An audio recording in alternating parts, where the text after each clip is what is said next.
board. Are there any questions on the homework? Did you see I changed the time? You did? Midnight. Oh, yeah. Yeah. It defaults to 10, and I thought I could change it to defaulting to basically 11:59. But maybe I have to remember to change every one. So if you notice it happens again, let me know. No questions? Yes, Grace. Could you, honestly, I just need more examples. So I guess like number 3, that was y e to the 4x and y equals e to the 8x. E to the 4x, e to the 8x. Yeah.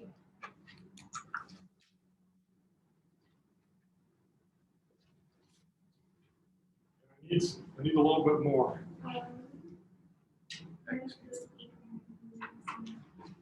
Pretty neat. I didn't write down any other information.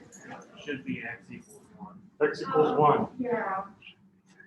Good. We need a bounded region, not an infinite one.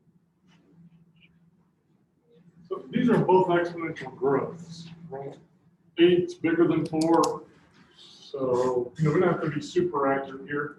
Because the coefficient is 1, they both will start, so to speak, at 1. And then one of them is going to grow a little bit faster than the other one. And then out here somewhere is 1. So space in between is going to look something like that. Is that clear?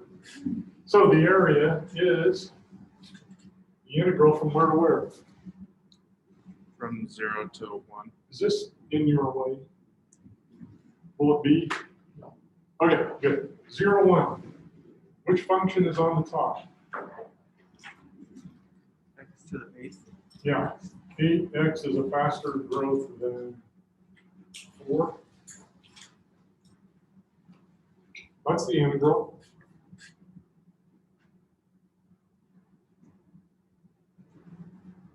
You have permission to pull your calculators out at this point, but let's talk about it because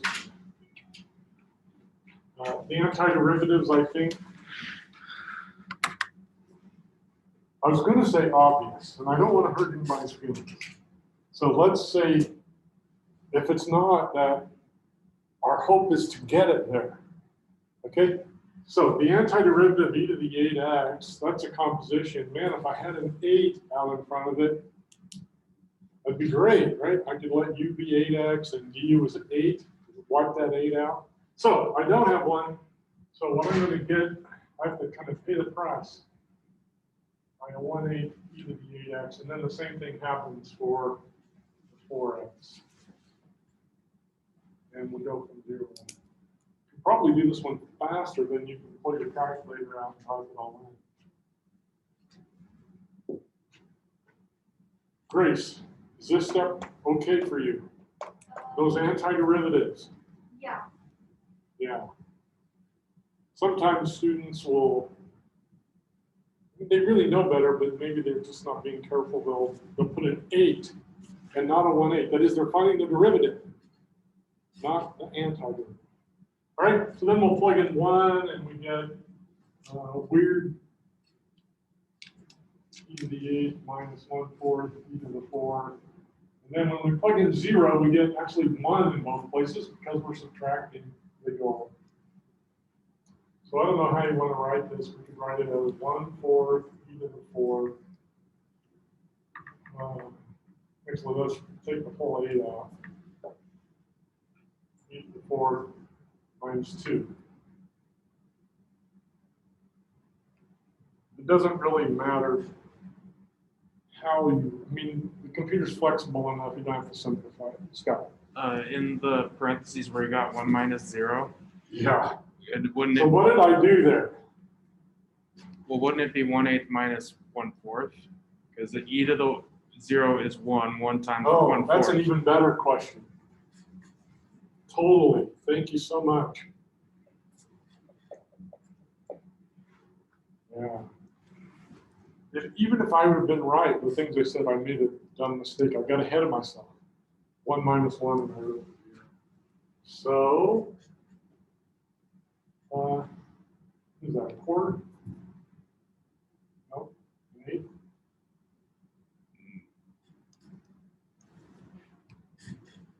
Fourth minus an eighth, yeah, that's an eighth. It's 2/8. So I don't know the best way to write it. Because I can't factor an E out of all three, maybe I wouldn't have done that if I'd have done it right to start. Doesn't matter. Okay, Grace? Are there any other questions? Yeah, I have a question. Look it up. It's on number 5. Can you tell me something about number 5? Find, so C is gonna be greater than 0, such that the area of the region is enclosed by the parabolas. Y equals x squared minus c squared, and y equals c squared minus x squared is 170. How much? 170. 170. Probably you all got a different number there. So, yeah, we have curves bound by, the region bound by two curves, similar looking curves. And we want the total area taken wants it to be 170. Is it Taken or Tegan? Tegan. Tegan. Now, hopefully, you can look at those curves and you just know those are parabolas. One's going to open down. They're both missing the x term, so they're centered on the y-axis. So, shouldn't take too much effort. They have the same y-intercepts, x-intercepts. Negative C and C. So I hope we can get here super fast.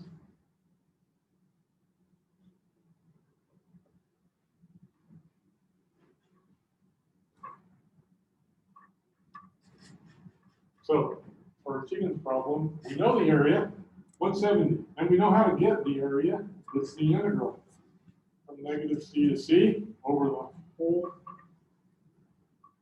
range. Which function's on the top?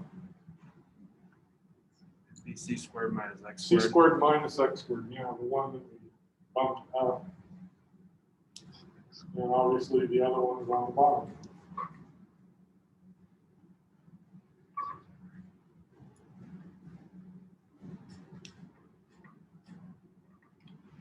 Hopefully we can solve for C.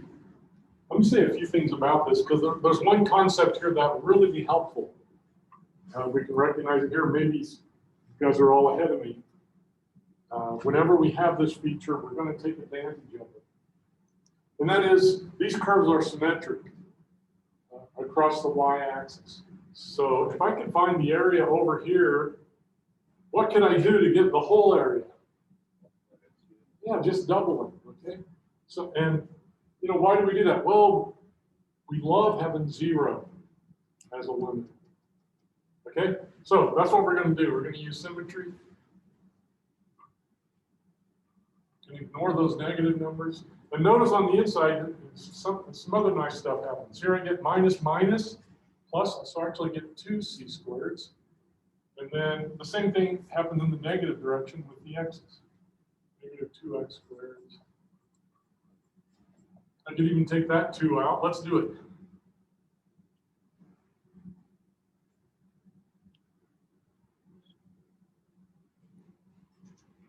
We have to be careful here. We can do 2 stops in 1. If I take that 2 out, then this is just c squared. What's the antiderivative of c squared when x is the variable?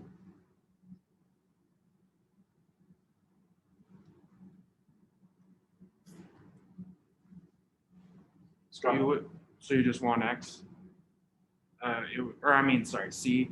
It'd just be cx, wouldn't it? It would be c Squared x. squared x. Is what it is. Yeah, it's easy for calculus students to kind of think that this differential is just kind of an appendage. It doesn't mean anything.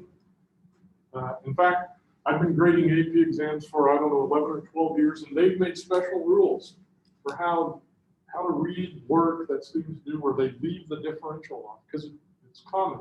I'll bet you in the early days, they hammered students if they left it. And then, like so many students did it, we gave in.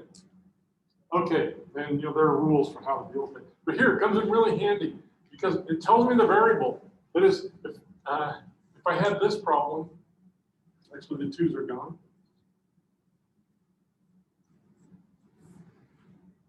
You get a different antiderivative, right? I mean, this guy right here is crucial.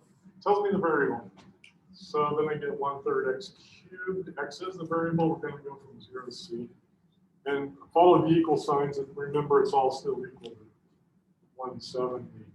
And I think let's write the whole equation down here. 4 times c cubed minus 1/3 c cubed. That makes 2/3. And now solve for c.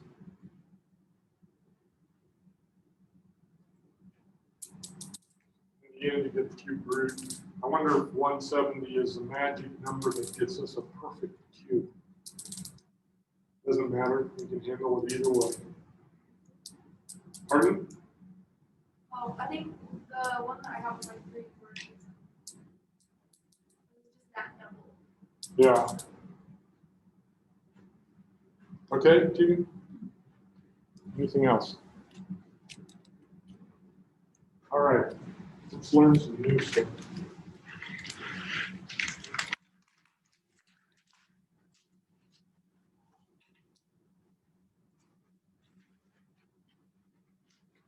I can go about to here on the video.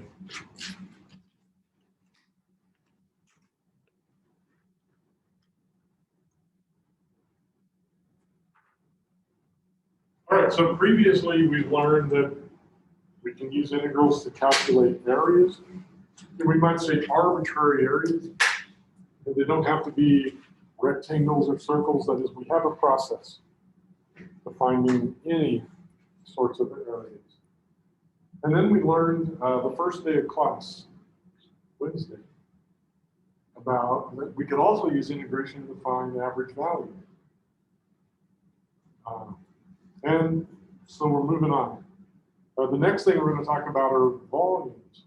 Again, like area, geometry tells us how to calculate some volumes. The volume of a box, the technical name for a box is a rectangular parallelepiped. Whatever you want to call it. We know the volume is length times width times height. A right circular cylinder, a tin can shape. You may not know it, but you can just think about it for a minute and say, well, it's going to be the area of the base, a circle, pi r squared, times how tall it is. I think that just makes good sense. So even if you forgot or never learned it, you could pretty well figure out the volume is going to be pi r squared times h, the radius of the base, how high it is. And maybe you know a formula for a volume of the sphere or a cone. We run into these things every now and then. And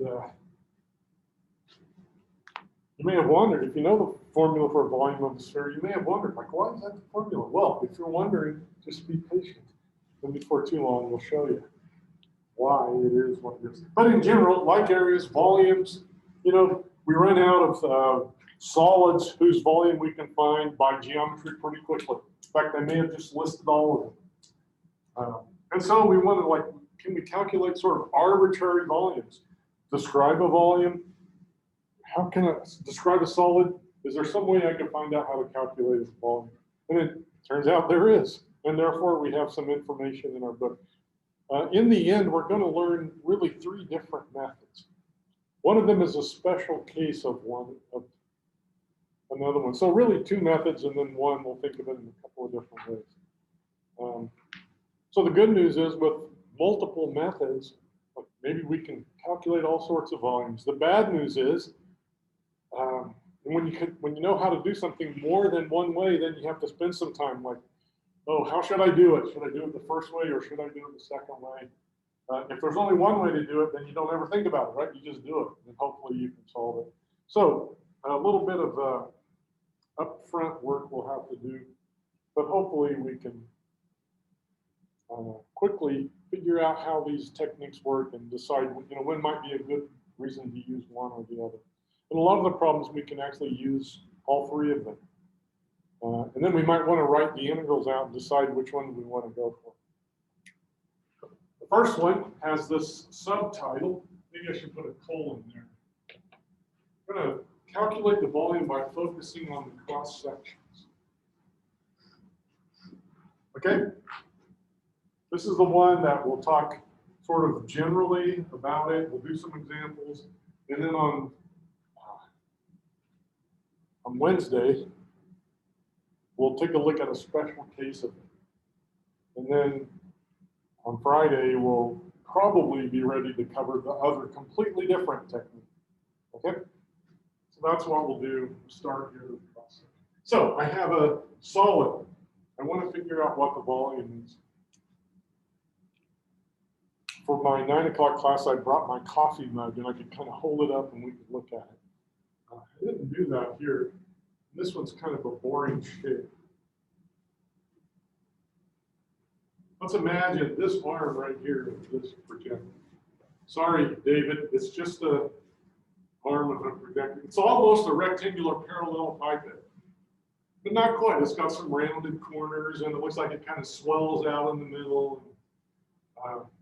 So I take my solid, I analyze it, then usually there's going to be a natural way for us to think about measuring distance through it. We're going to think of that as an x-axis we're going to introduce. So think of the solid as some sort of blob here, 3 dimensions.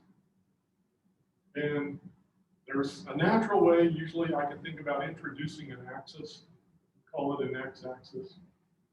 And then I can see, well, this blob lies between the x value A and the x value B.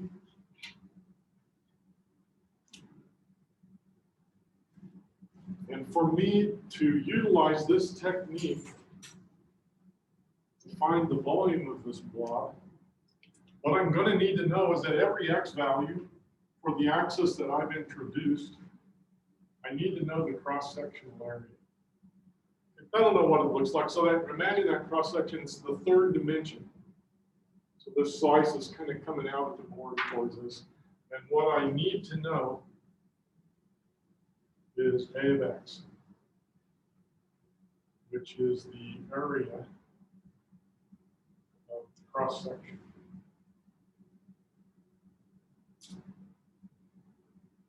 And I need to know it everywhere, so for each x. If I pick my x over here, it's probably much smaller than it looks like that. You can see it's a function of the x value.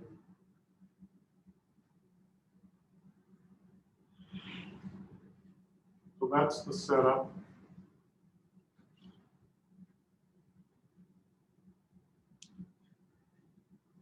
Suppose we had an area in the plane. I think this will erase. So there's an area. Okay, and maybe using the technique we learned previously, we can find the area, but we need a function. Let's say, there are 5 units of area inside there. And now I'm going to create a solid by just moving this thing up a distance of 3 units. So it has 5 units of area. I'm going to create a solid by telescoping 3 units up. Can you tell me how much volume is in there? Pardon? 15, yeah. How did you know that? Just times it by the height. Yeah, and it just feels natural, right? So we'll take the area and we'll multiply it by the distance over which that area extends, and that will get us the volume. All right, that's the concept we need here. So let me pull out the x-axis. Here's A, here's B. We're going to, because we have a sneaking suspicion, maybe more than that we're going to find an integral. We'll go looking for a Riemann sum. So we'll split it into n equal parts. And as always, I'm just going to draw 4 on the picture, but we're thinking there are n of them. Let's focus on one of these guys. Now, what I want to do is estimate the volume over this little subinterval. We'll call it B sub I. And of course, this area function could change as I move across the subinterval, so it's hard to know. But let's pick one guy to kind of be the representative. So on the picture, this is the second one, but we want to think of it as like I've subscripted here. It's the I one, and this is our very special number that we're going to choose. And remember, we've got an area function. So to estimate the volume, on this subinterval, we're gonna do just what we did here. We're gonna find the area at xi star, the function tells us that, and then we're gonna extend it to get volume over a reasonable interval. Well, how far, like which part of the number line will the area here be like a reasonable estimate for the area for any x value? Like, do you think it would be a good estimate for an x value over here or over there? No, probably not. But maybe on our little subinterval. Okay, so how tall is that? How far are we going to extend that area? 3 for the example. What is it here? From here to there. When we get over here, we're going to pick a different x value, right? So how far is it from here to here? Pardon? N1 to N2? No. Correct. We have another name for it.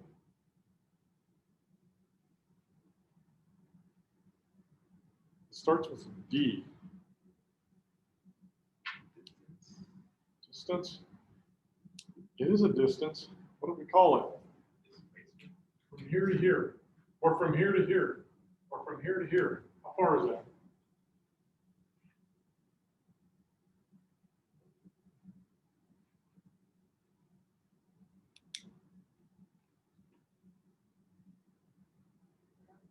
Delta X. How many of you were thinking it? Just didn't want to say it. Okay. So for my example, this is like the 5, and this is like the 3. I mean, I don't want to extend the area here clear over there. We're going to pick a different value over there, right? But if I'm reasonably close to xi star, and this function is not doing something really bizarre, and remember, in the end, we're going to take the limits and goes to infinity. So these pieces are going to get shrunken. All right, and then the total volume, we think, ought to be, we'll just do that across all of our subintervals. I equals 1 to A of xi star, delta x. An x1 star here, find the area, multiply it by delta x, find an x3 star, find the area there, the function does it, extend it over delta x, and so on. And what kind of a sum do we have? Riemann. A Riemann sum. Yeah, remember for average value, the delta didn't show up. We had to work hard to make it show up. But here, like nice and obedient. I kind of chewed him out after not showing up for average value. So now he's behaving himself. Now, as n goes to infinity, more and more subintervals, is the error in our estimate going to go away? It's like we're going to shrink this thing back down each time, picking a different xi star value to account for the little reading we're on. I think so. So let's say the volume is, the limit as n goes to infinity of the summation A of xi star delta x, but that is exactly the integral for me to be A of x.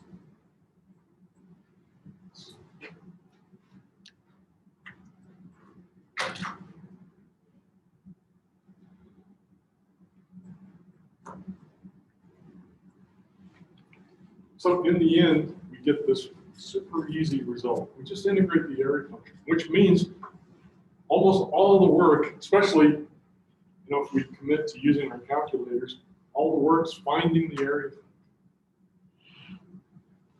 Now, some of you are maybe thinking, like, you just told us that. So here's another way I could have done it.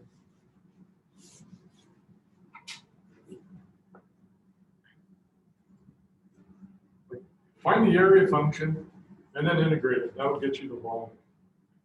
I could have done it that way. And some of you maybe wish I would have. But it leaves out a little bit, like, why does integrating area function get me the volume? So the explanation, hopefully, it made sense to you, and you not only see how to do it, but you have a feel for why that's exactly the right thing to do. And the concept is exactly what we illustrated here with that volume example. All right. So whether or not you understood all of this, in the end, We're going to describe a solid. We're going to place it in a smart way into a coordinate system, and then it all comes down to can we find the area function. If we can do it, we can get an integral. Okay? So let's do some examples.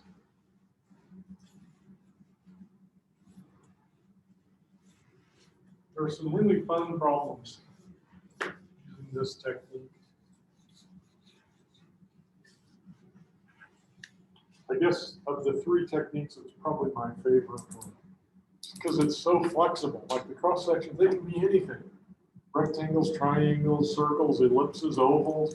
You know, if we can find that area function, we can find the volume. The other techniques are more like memorize this formula and use it. It's not as much fun. All right, so here's an example.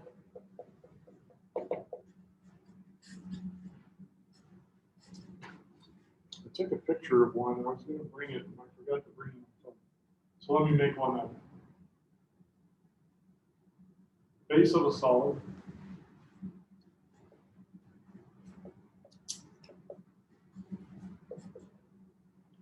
is a circle. The radius A. Cross section is perpendicular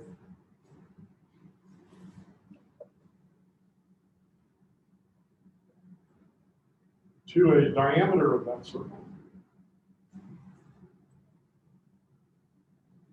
R squares. Find the volume.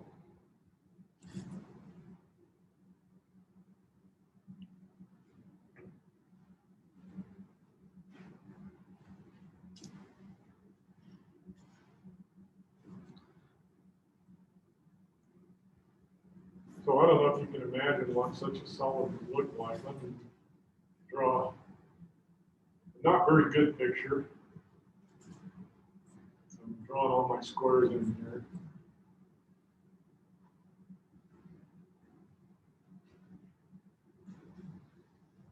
Something like that. Maybe you could read the picture better if I got rid of my squares now that I'm drawing the picture.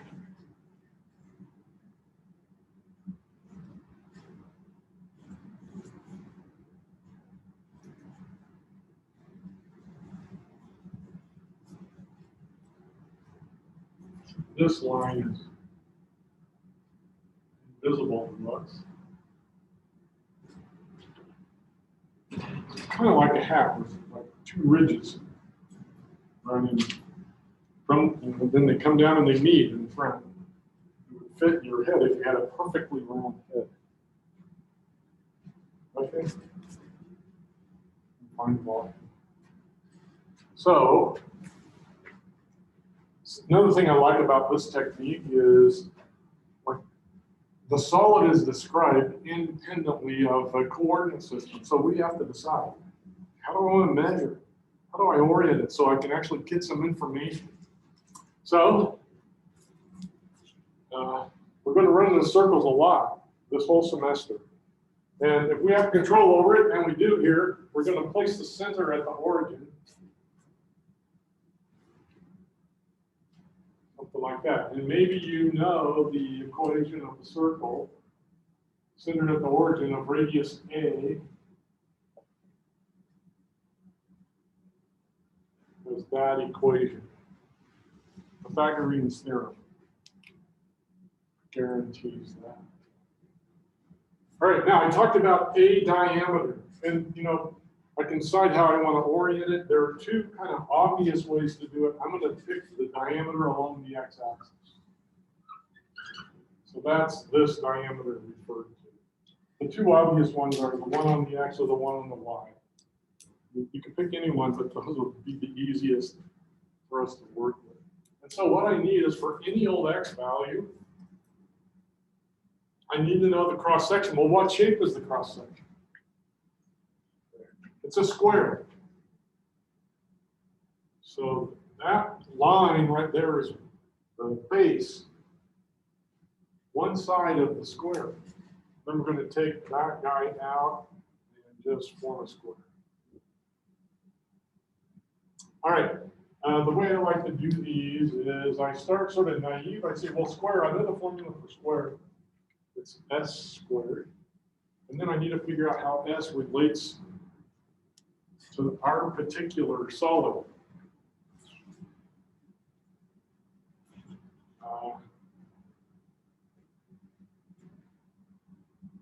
So how far is it? Actually, let me ask you, how far is it from here to there?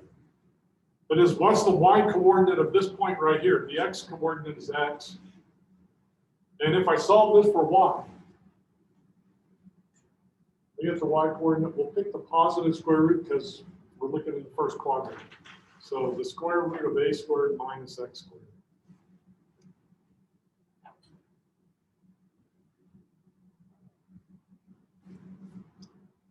Okay, now the base is actually double that because we need to go clear across the circle. So length of the base here is 2 square roots of a squared minus x squared.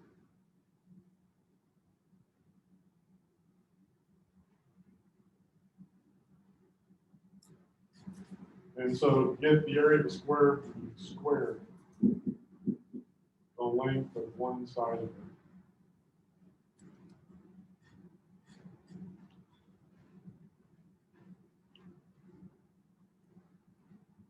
As you can see, as we say start here at 0 and work our way out, we have squares for every x value, but they're slowly shrinking. So we can see the bigger x gets, the smaller. When x is 0, then the length is just 2 a's. That guy right there. And then it gradually shrinks. And we know how it shrinks because it's controlled by that circle. Let's square that out, and then we'll use our formula. 2 squared is 4, and look at that. The radical just goes away. That's nice.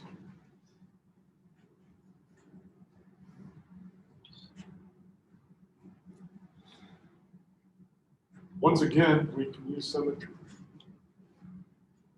If I can find the volume over this half, how could I get the total volume? Double it, yeah. So we'll double it, and then we'll just go from 0 to a, and then we'll plug in our area function.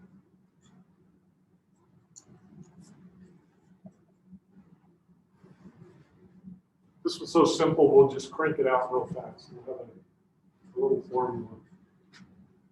Take the 4 out, and then it's kind of like the problem that Tegan asked us to do.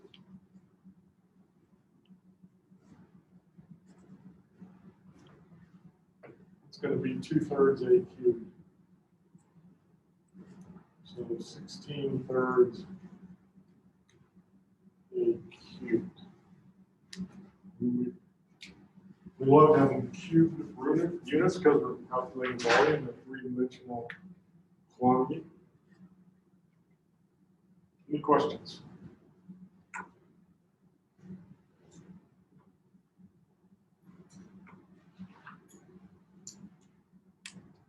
So where was almost all the work? In figuring out the function of Finding the a. area function. Now the integral, could I say, is like super easy. No one will throw anything at me if I see it. Now, 90% of the work is in the area function. Let's do a little tweak on that example.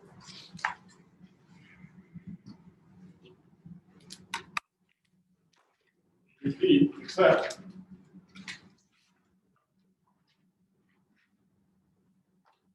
cross sections are equilateral triangles.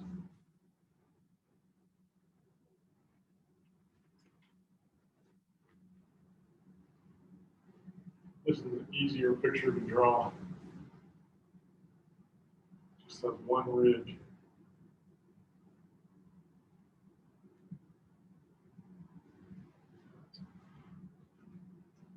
different solid.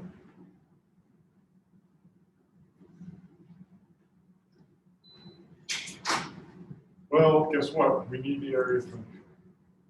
I don't think there's any reason to orient our circular base differently than we did.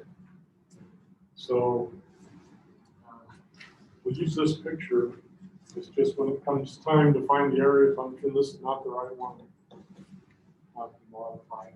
So again, I started sort of naive here that I've got triangles. The area of a triangle is 1/2 the base times the height. And then our effort will be devoted to converting B and H to functions of X. The base is pretty simple because we just did it. For each X oriented that way, I get 2 square roots of A squared minus X squared. We would have to work for that, except we just did it. So round before.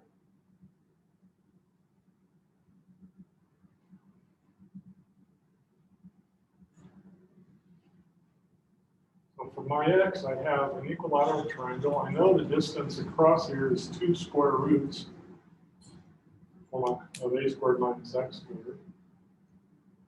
And I drop a perpendicular down, then over here I have a 30, 60, 90 triangle.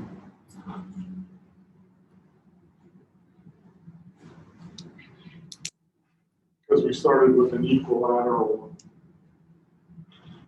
So the short leg of that triangle is half the length of the base, which means the 2 goes away.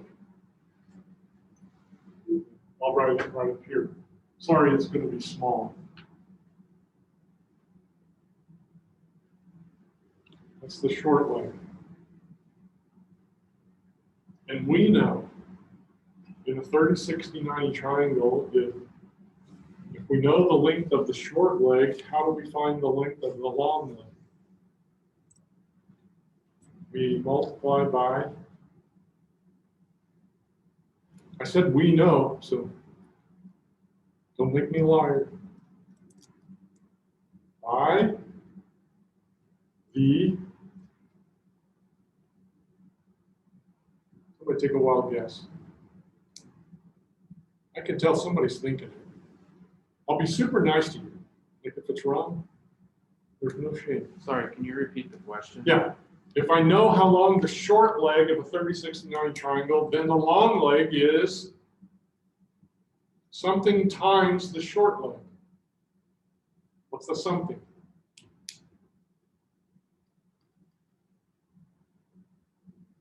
Two times? That would be the hypotenuse. See how nice I was? Not the short leg.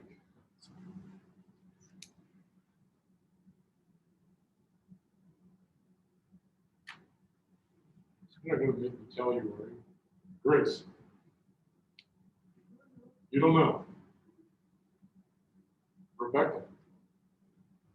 Daniel.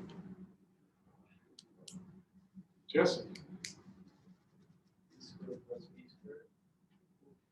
Well, that's sort of how we get it. I want to say Virginia. Victoria. Well, let's start with a VI. You can see. You have an idea. Okay. Square root of 3. Now doesn't it ring a bell?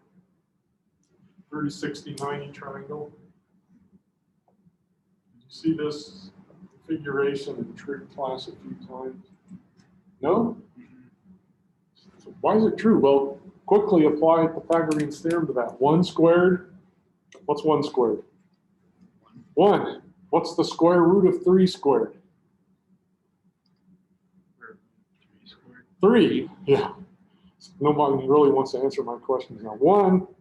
What does that make? 4, which happens to be 2. a hypotenuse squared. Yeah, so it just comes right from Pythagorean theorem. So what I need is the square root of 3 here. We're talking about h, how tall it is, and then another radical.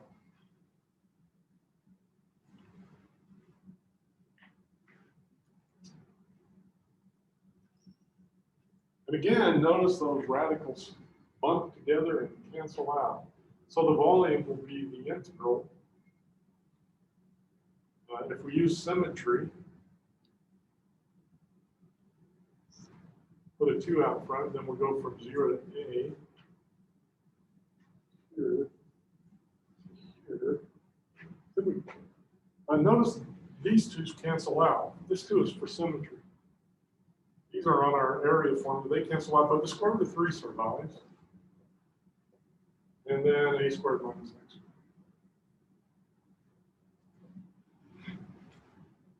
And we basically just did that integral, so we're going to stop. We'll declare that we know what to do, and we'll go on to the next problem. You don't have to write that in your notes. Easy peasy. Questions?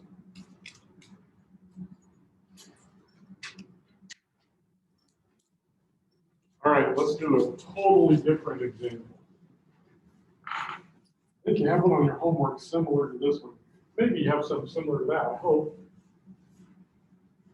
I will say, even though this is my favorite technique, they were few and far between on the online homework. It's a little disappointing. All right. Find the volume of the pyramid.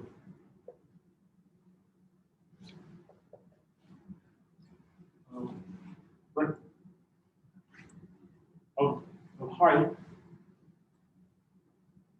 10 units. I don't care what the units are. And the base is a rectangle.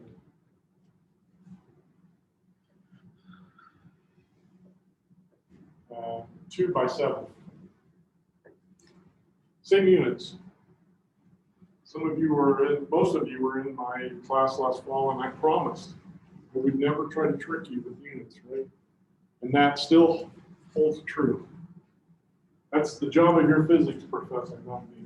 All right, so we got a pyramid, got a rectangular base. Let me draw the base first. 2 by 7. And then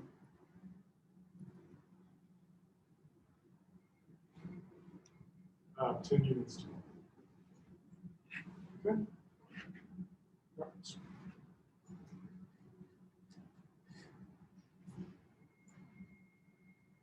It's possible that we could look up information about pyramids and find the formula, but we don't really care. We want to use our technique. Okay, so how shall I introduce an axis? Is there any way where if the axis runs like that, then we can know exactly the shape of all the cross sections? Yeah, from the tip right straight through the middle, because every cross section is a rectangle. You agree? All right, that's what we're going to do. So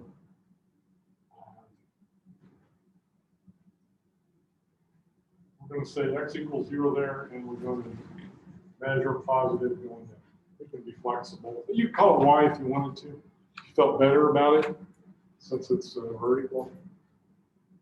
And so the cross sections exist between 0 and 10. They're all rectangles, but they vary in size. They start at nothing and then gradually grow. They grow linearly. This is the description. Eventually, the width making it all the way up to 2 and the length up to 7. All right, so what I'm going to do is analyze them separately. Because of the pyramid, because of the rectangles, then I think it's easy to believe that the width is a linear function. It starts at 0 and over 10 units makes it all the way out to 2.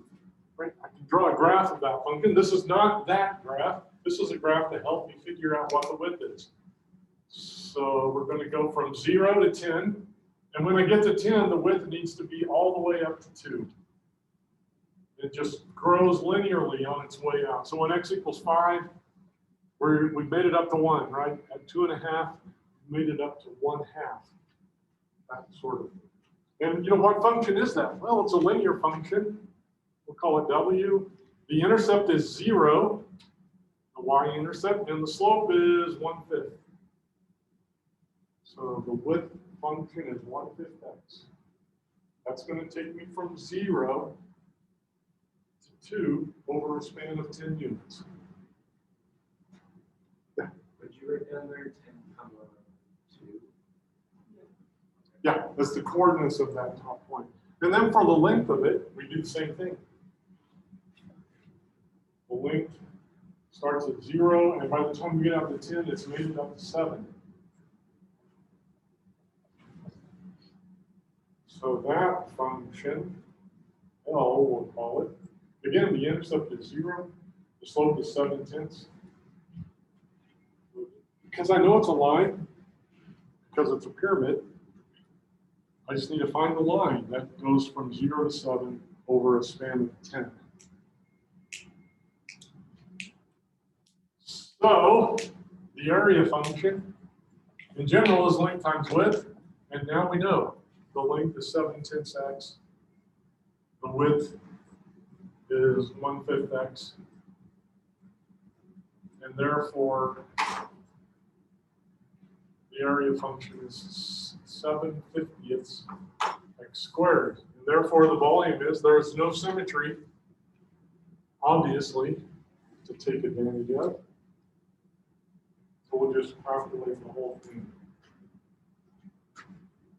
7/50 x squared.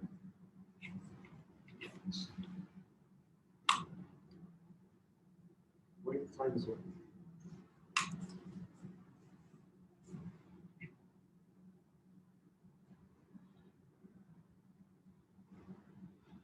Questions?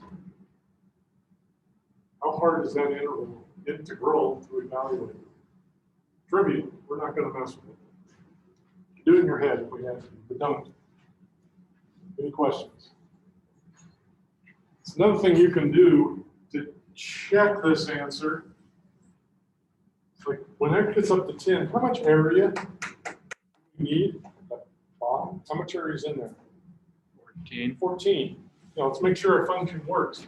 When I plug in 10, 10 squared is 100, divided by 50 is 2. times 7. 14. Bingo. Yeah, so just a quick check. Make sure it's doing what we think it ought to do. All right. So if we keep up with the morning class, I have 2 more examples, and I'm sure I have enough time. So I'm going to do the second one. The first one, we're going to derive the formula for volume of a sphere. And, maybe we can do that later.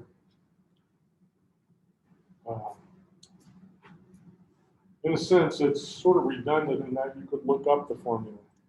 The reason I would do it is just so you could see how this technique shows the thing that maybe you've known for years is true, like you never knew why. Like, why is it? I think the answer is 4/3 pi r cubed, and we could show you exactly why. We could find an area. All the cross sections are circles, right, for a sphere. Go from a big fat circle slowly down, but not linearly, not like this. Slowly down to an empty circle. So here's the one we'll do, and make sure we get enough done. So cut a wedge out of a cylinder. And I'll draw you a picture. Here's my cylinder.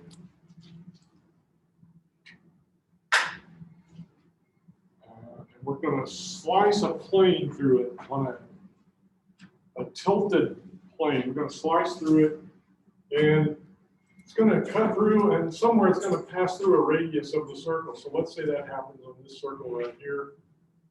We're going to pass the plane through.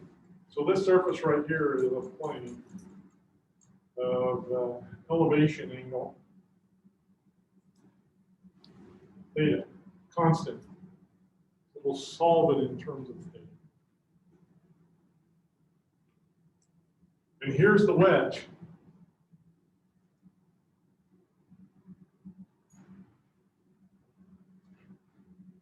I can pull it out of there. Let's see, here's my.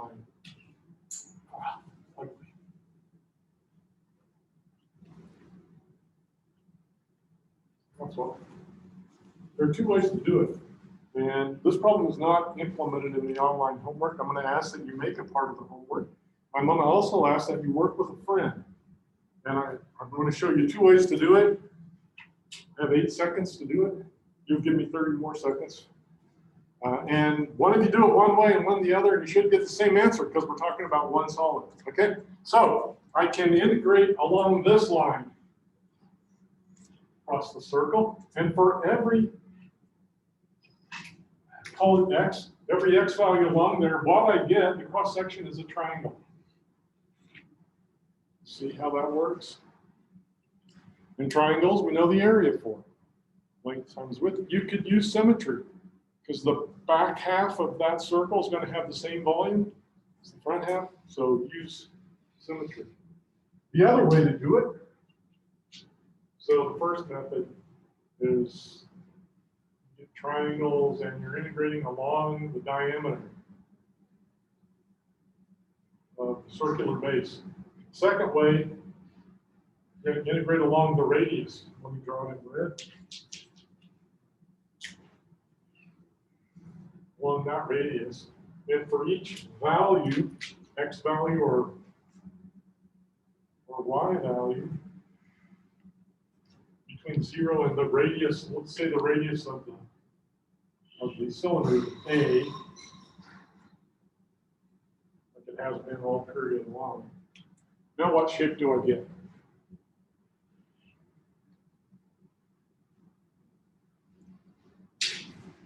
So for each x, we got the distance across the base. Then you go up to the plane. I can never draw a very good picture.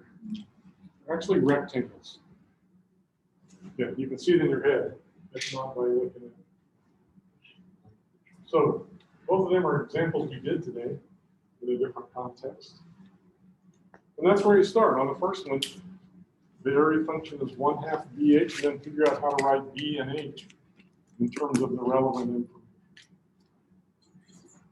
All right. See you Wednesday. Man, not having Monday last week, it's throwing me all off.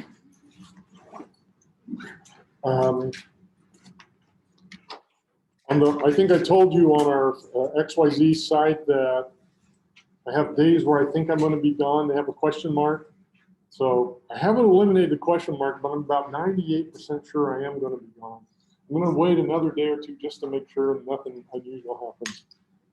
So probably Friday's class will be recorded. I will make myself available at regular times through Zoom if you have any questions. See you Wednesday. Thanks for hanging out a few minutes longer.